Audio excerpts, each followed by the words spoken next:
takes a godly wife to have people like us serve God. You can't have a broken home and get out there and preach. And so my wife has often turned our house into a home. I come home and I put my sword down. It's a refuge. There's safety. It's a place to relax. It's amazing how many men go out in battle and don't put that sword down. It's moving, it's slashing. It's the kids, it's the wife, it's a never-ending story. It's amazing. You do have to understand, you marry guys like us, there's a price to pay that you're going to end up doing. I do understand this. Our function is to make it as comfortable as we can for you. I try to make my life with my wife about as normal as possible. I live in a very average neighborhood in Los Angeles, and I try to do whatever we can just to be as normal as we can. But when God has us move and do things, I do. And my wife doesn't question. She doesn't say, "Are you sure? Are you positive?" Would we even recognize the voice of God if God told you to do something as radical as what Abraham did? We have difficulty in the church today obeying God's written word, let alone something like that. We have difficulty confessing Jesus Christ in public, let alone doing something radical like that. And just to follow up on this story that I gave you about dressing up the person that we did at the city hall, we lost that case. The city members voted to go ahead and have the parade. But the story doesn't end there. When the parade happened, we showed up, we preached, and a riot took place in the park. When I say a riot, the city that hosted the parade could not contain the riot. They needed officers from 3 other cities to come in and try to shut it down. So the police figured out, how do we shut this riot from the homosexuals? Oh, we just will arrest Reuben. That'll calm them down. So they locked me up, hauled me away, and dragged me off, and it didn't. Like the homos, they're never happy. They want more.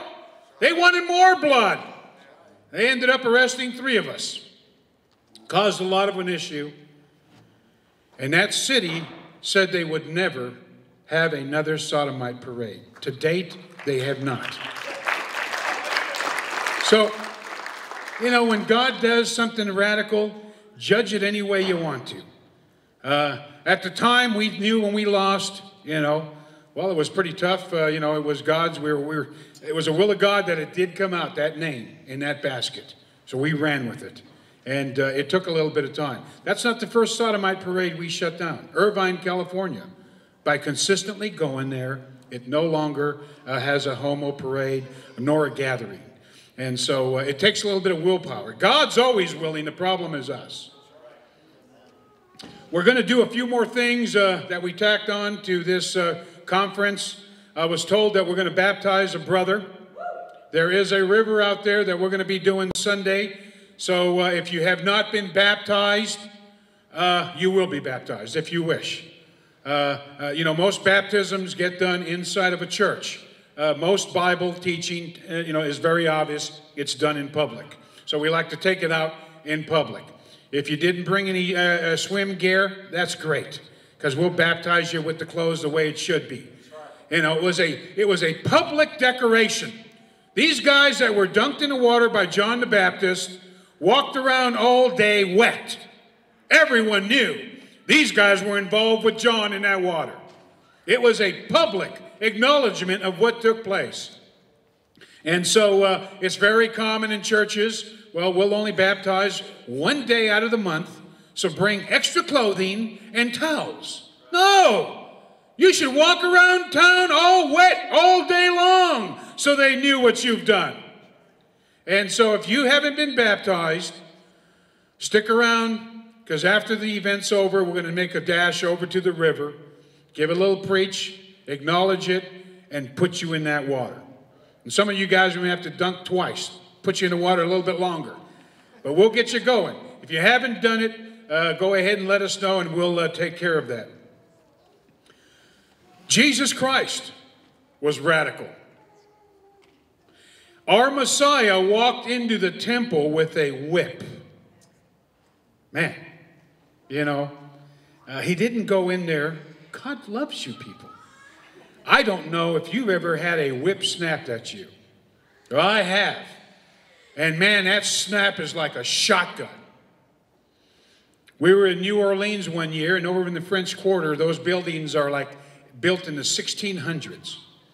And they have double doors, and so, you know, it's an old section of New Orleans, built by the French Quarter.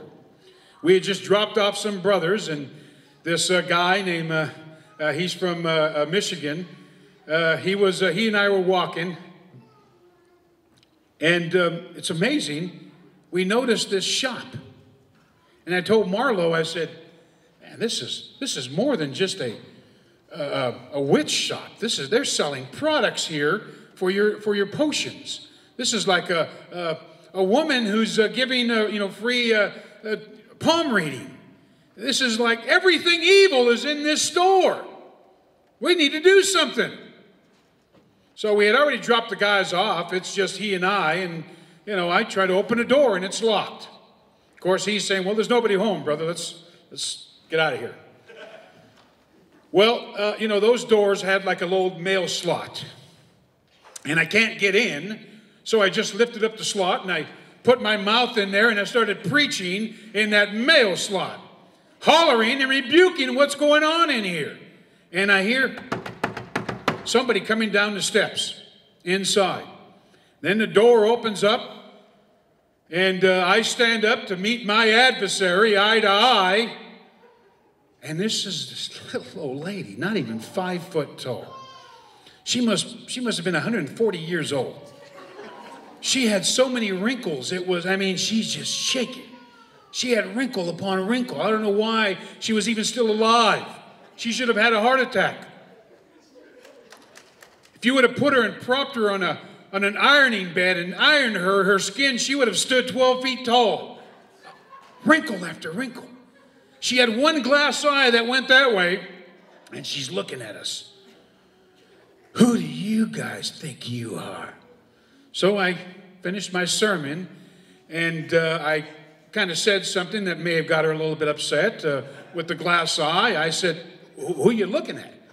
And with that, she had a whip in her hand. And that whip, she got Marlo on the cheek.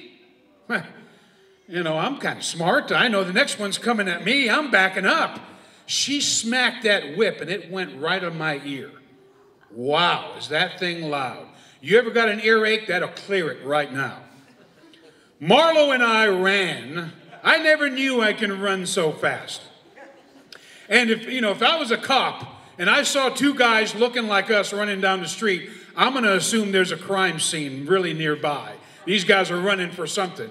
And it was this little old lady that had that whip that chased us. Finally, when we stopped, I told Marlo, tomorrow when we go back, we're going to be ready. And he says, tomorrow? Going back? I said, absolutely. You think this is over? This is round one. So we dropped the guys off. And like any good street preacher, we went right to Home Depot to pick up some supplies. We don't go to a Christian bookstore. Unfortunately, we got to go to Home Depot to get our stuff.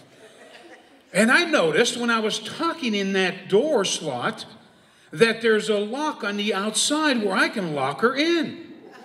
So I got a big bolt. We got some stuff. I made some signs. And one sign, gave a Bible verse of what she's doing. And then the other side says closed. And so I told Marlo, when I'm preaching, finishing up my sermon, make sure you tape this on the windows. Make sure the closed sign is facing the street. And so we got there. I locked her in, lifted up that little mail slat, and I finished my sermon. I can hear those steps coming down, and I know she probably had the whip in the hand, and all of a sudden, she could not open the door. She figured out I locked her in. And I continued my message, and then when I was done, I walked away with a smile, and we left the place. Sounds radical? About 6 months later, I was back in town. I pulled up and I said, wow, wonder where the witch is. Looks like a clothing store is now there. I walked in, talked to the person, and they said, yeah, that lady died. We now rent the place. So, you know, what may have seemed crude, from God's perspective, he's trying to get her attention. He knew her days were numbered. So many people tried to pray for her, leave tracts for her. I'm going to actually bring the gospel right directly in your face. And that's what he did. What a loving God to try to get her attention. And so when Jesus went into that temple with a whip, to understand, there's a reason why people ran. I understood that. When I saw Marlo got whipped, and that whip is so loud by the ear, everyone was gone. Jesus didn't have his disciples have let's paint for the Lord. Let's clean up the yard. Let's do some gardening for Jesus. He went into that temple, that holy place, and chased everybody out. That's the Messiah we serve. If you don't know this Jesus, you've got a different Jesus. This is the Jesus Christ that did in the Bible. Whipping people, chasing them out. They were running out, screaming.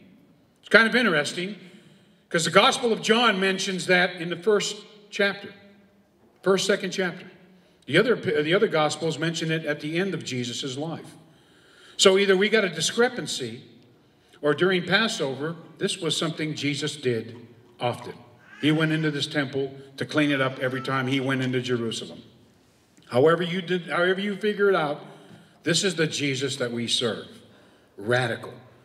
He didn't just walk around giving people hugs. Our next speaker is Pastor Rick from Texas.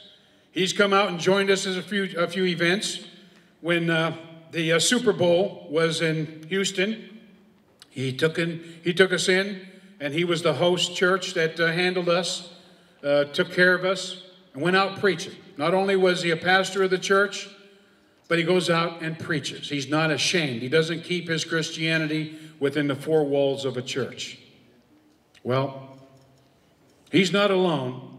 Unfortunately, Pastor Rick lost his church because of associating with people like you and me. Committee changes.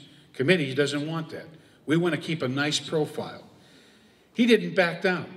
He's still preaching. He's still wearing the shirts. And if that's what they want, he called me up and we talked a little bit. But he's a man who's not ashamed of the gospel. And it cost him. So maybe something a little bit different. You think you're going through problems, by the end of this weekend, you're going to be thankful for the problems that you have. So without further ado, Brother Rick.